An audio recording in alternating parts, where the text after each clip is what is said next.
আলু দিয়ে যে এত সুন্দর একদম অল্প সময়ে টেস্টি টেস্টি পিৎজা তৈরি হয়, তাও আবার গ্যাসের ওভেনে, যেটা নাকি বাচ্চা থেকে বড় সকলেই একবার খাওয়ার পরে প্রতিদিনই খেতে চাইবে। বাচ্চারা তো বিশেষ করে টিফিনের জন্য বায়না করবে। নমস্কার বন্ধুরা, শ্বশুর বৌমা রান্নাঘর অ্যান্ড ব্লগ চ্যানেলে সকলকে স্বাগত। পিসগুলো দেখা মাত্রই জিভের থেকে জল পড়ে যাবে। তাহলে কি করে তৈরি করব সেটাই দেখে নেওয়া যাক। প্রথমে নিয়েছি এইখানে বড় সাইজের দুটো আলুগুলোর খোসাটা ছাড়িয়ে নিয়েছি। এবার আলুগুলোকে কিভাবে কাটবো সেটাই শেয়ার করব। ছুরি দিয়ে আলুটাকে এক হাত দিয়ে ধরে তারপর বেশ গোল গোল করে একটু মোটা মোটা করে কেটে নেব। দুটো আলুই ঠিক এইভাবেই কেটে নিয়ে ফিরে আসছি। এই রেসিপিতে আমি দুটো ডিম ব্যবহার করব, সেই কারণে দুটো ডিম একটা আলাদা পাত্রের মধ্যে ভেঙে নেব।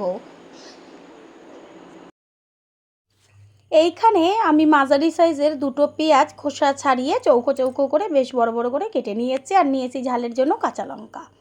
এবার একটা চপারের মধ্যে আমি পেঁয়াজের টুকরোগুলো আর কাঁচা লঙ্কা দিয়ে ভালো করে চপ করে নেব। যদি ছুরি দিয়ে কেটে নেন যতটা পারবেন একদম ছোট ছোট করে কাটার চেষ্টা করবেন। একটা বড় সাইজের বোল নিয়েছি আর তার মধ্যে ভেঙে নেওয়া দুটো ডিমই দিয়ে দেব। ডিমের মধ্যে দেব পরিমাণ মতন লবণ, দেব ছোটো চামচের হাফ চা চামচের থেকেও কম পরিমাণ হলুদ গুঁড়ো, আর দিয়ে দেব গোলমরিচের গুঁড়ো হাফ চা চামচ। এবার এদিকে চপারে যে পেঁয়াজ আর লঙ্কাটা চপ করে নিয়েছিলাম সেটা দেখা যাচ্ছে কত সুন্দরভাবে কাটা হয়ে গেছে, একদম মিহি মিহি করে। এবার এই যে সম্পূর্ণ পেঁয়াজ আর লঙ্কাগুলো সব এই ডিমের মধ্যে দিয়ে দেব কুচিয়ে নেওয়া ধনেপাতা। তারপরে একটা হ্যান্ড উইন্সের সাহায্যে ভালো করে সমস্ত উপকরণগুলো ডিমের সাথে ফেটিয়ে নেব। একটু সময় নিয়ে ফেটিয়ে নিতে হবে যেন বেশ ডিমের ওপরে পুরো ফেনা ফেনা মতন হয়ে যায়। পুরনো বন্ধুদের সবসময় আমাদের পাশে এইভাবে ভালোবেসে থেকে এগিয়ে নিয়ে যাবার জন্য অনেক অনেক ভালোবাসা। এখানে প্রথমে যে আগে চাকচাক করে আলুগুলো কেটে নিয়েছি সেগুলোকে ভালো করে জল পাল্টে পাল্টে 3 থেকে 4 বার ধুয়ে নেব।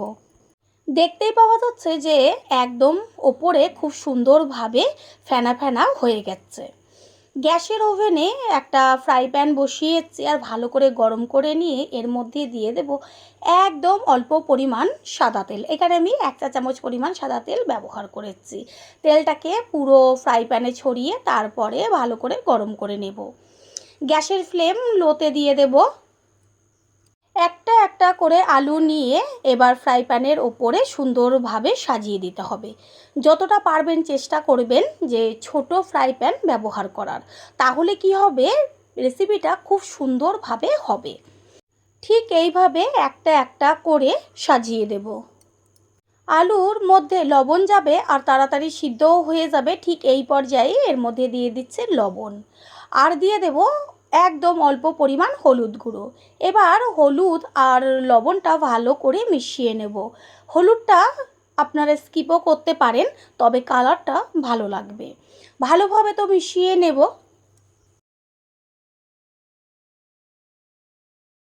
তাড়াতাড়ি সিদ্ধ হয়ে যাবার জন্য একটা ঢাকনা দিয়ে আটকে দেব। আর আলু তো ভাজা হতে বেশি সময় লাগে না। গ্যাসের ফ্লেম লোতে আছে যেহেতু তেল একদম অল্প ব্যবহার করেছি। এবার খুন্তি দিয়ে একটা একটা করে আলুগুলোকে উল্টে দেব। নিচের পিঠের কালারটা কত সুন্দর এসছে।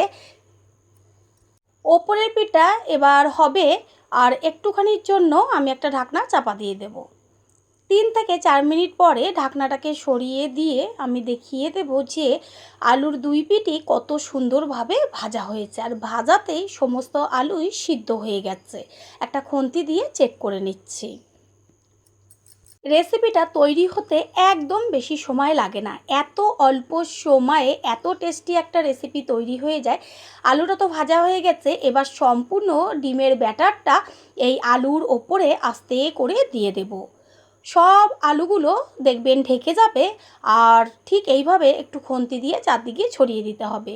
সেই কারণে চেষ্টা করবেন যে প্রথমেই বলেছি ছোট ফ্রাই প্যানটা নিলে তাহলে এইটা দেখতেও সুন্দর হবে আর আপনাদের করতেও খুব সুবিধা হবে। ডিমটা এবার সুন্দরভাবে হওয়ার জন্য আমি একটুখানি ঢাকনা চাপা দিয়ে দেব। আর এই ঢাকনাটা চাপা দেওয়ার পরে এত সুন্দর ফুলে উঠবে, দেখলে পরেই বুঝতে পারবেন। প্রথমবার যারা আমাদের চ্যানেল ভিজিট করছেন তাদের আন্তরিক শুভেচ্ছা ও অনেক অনেক ভালোবাসা। আমাদের রেসিপিগুলো যদি ভালো লেগে থাকে সাবস্ক্রাইব করে দেওয়ার অনুরোধ রইল ও পাশে থাকা বেল আইকনে ক্লিক করলে পরবর্তী ভিডিওগুলো সবার আগে আপনাদের কাছে পৌঁছে যাবে। সম্পূর্ণটা গ্যাসের ফ্লেম লোতেই করতে হবে। 3 থেকে 4 মিনিট বাদে ঢাকনাটা সরিয়ে দিয়ে দেখিয়ে দিচ্ছি যে কত সুন্দর ফুলে উঠেছে। আর একটু ফ্রাই প্যানটা নাড়িয়ে দিচ্ছি, এটা সুন্দরভাবে কিন্তু নাড়াচাড়া করছে। উল্টাবার সময় কোনো রকম সমস্যা হবে না। নিচের পিঠটা খুব সুন্দরভাবে ভাজা হয়ে গেছে। এবার ফ্রাই প্যানের থেকে একটা পাত্রে উল্টোভাবে রেখে দেব। তাতে কি হবে, এবার এই থালাটা ধরে আস্তে করে আবার ফ্রাই প্যানের ওপরে ঢেলে দেব, ওপরের পিঠটা খুব সুন্দরভাবে হবার জন্য। ঠিক এইভাবেই উল্টাবেন, তাহলে দেখবেন চারদিকে একটুও ভাঙবে না। দেখতে কত সুন্দর লাগছে। এবার এই ওপরের পিঠে দিয়ে দেব কিছুটা পরিমাণ সস। এইখানে আমি 3 চা চামচ পরিমাণ সস দিয়েছি। চামচের পেছনটা দিয়ে বেশ পুরোটায় মাখিয়ে দিতে হবে। এতটুকু ভিডিও দেখার পরে বোঝাই যাচ্ছে যে রেসিপিটা কতটা টেস্টি হতে চলেছে। পুরোটায় তো সসটা মাখিয়ে নিয়েছি। এবার চিজ এর ওপরে দিয়ে দেব। যদি বার থাকে তাহলে গ্রেট করে দেবেন, আর এইগুলো যেহেতু পিস সেই কারণে ওপরে দিয়ে দেব। তারপরে একটা ঢাকনা চাপা দিয়ে দেব। ঢাকনা দেওয়ার কারণ চিজটা গলতে শুরু করবে, সুন্দরভাবে ছড়িয়ে যাবে। বন্ধুরা, আপনারা যে যেইখান থেকে ভিডিওটি দেখছেন অবশ্যই কমেন্টের মাধ্যমে জানাবেন। আপনাদের ধন্যবাদ জানাতে পারলে সত্যিই আমরা ভীষণ ভীষণ আনন্দিত হব। চিজটা কত সুন্দর গলে গেছে, আর সম্পূর্ণটা এবার খুন্তি দিয়ে মাখিয়ে নেব। তৈরি হয়ে গেল আজকের রেসিপি। গ্যাস অফ করে দিয়েছি, এবার একটা পাত্রে ঢেলে নেব। আমি বারবার রিকোয়েস্ট করব একবারের জন্য হলেও তৈরি করবেন, তারপর খেয়ে এসে কমেন্ট করে জানিয়ে যাবেন যে কতটা টেস্টি হয়েছিল। এটা তো গরম, ঠান্ডা হওয়ার পরে আমি হাতে তুলে দেখিয়ে দেব। ঠান্ডা হয়ে গেছে, হাতে তুলে দেখিয়ে দিচ্ছি যে কত সুন্দর হয়েছে। এবার একটা ছুরির সাহায্যে কেটে নেব। তৈরি হয়ে গেল আজকের রেসিপি। আশা করি রেসিপিটি ভালো লাগলো, আর যদি ভালো লেগে থাকে একটা লাইক, কমেন্ট, পারলে একটা শেয়ার করে অবশ্যই জানাবেন। আপনাদের একটা লাইক ও লাইকের পাশে থাকা হাইপ আর একটা শেয়ার আমাদের কাছে অনেক অনেক গুরুত্বপূর্ণ। All friend, thanks for watching my video. আপনারা সকলে ভালো থাকবেন, সুস্থ থাকবেন। আবারও দেখা হবে অন্য কোনো রেসিপির এপিসোডে। আজ শেয়ার করব কাঁচা ডিম আর টমেটো দিয়ে টেস্টি টেস্টি একটা রেসিপি, যেটা নাকি বাচ্চা থেকে বড় সকলেই একবার খাবার পরে এত পছন্দ করবে, রোজই খেতে চাইবে। নমস্কার বন্ধুরা, শ্বশুর বৌমা রান্নাঘর অ্যান্ড ব্লগ চ্যানেলে সকলকে স্বাগত। তাহলে কিভাবে তৈরি করব সেটাই দেখে নেওয়া যাক। প্রথমেই এইখানে নিয়েছি লাল টসটসে টমেটো, 2টো পেঁয়াজ আর কাঁচা লঙ্কা। এবার টমেটো আর লঙ্কাগুলোকে ভালো করে জল দিয়ে ধুয়ে নেব। এরপর ছুরির সাহায্যে টমেটোটাকে ধরে সামনের দিকে সামান্য একটু অংশ বাদ দিয়ে তারপর গোল গোল করে বেশ মোটা মোটা করে কেটে নেব। এইভাবে সমস্ত টমেটোগুলোকে কেটে নিয়ে ফিরে আসছি। এবার কেটে নেব পেঁয়াজ। পেঁয়াজের প্রথমে মুখের আর পেছনের দিকের অংশটা কেটে তারপর খোসাটাকে ছাড়িয়ে নিয়ে 3-4 টুকরো করে নেব। পেঁয়াজগুলোকে কুচি কুচি করব না। পেঁয়াজ কাটাটা সকলেরই খুব সমস্যা, কারণ পেঁয়াজ কাটতে গেলে চোখে জ্বালা করে। আজ আমি যেইভাবে দেখাবো সেইভাবে একদমই এইসব কোনো ঝামেলা নেই। বেশ বড় বড় পেঁয়াজের টুকরো করে তারপর এখানে একটা চপার নিয়েছি। চপারের মধ্যে এবার পেঁয়াজের টুকরোগুলো আর কাঁচা লঙ্কা সমস্তগুলো দিয়ে দেব। এই রেসিপিতে পেঁয়াজ বা লঙ্কার যখন কাটবেন একদম যতটা পারবেন ঝিরিঝিরি করে কাটার চেষ্টা করবেন। আর এই যদি চপার থাকে অবশ্যই চপারে দেবেন।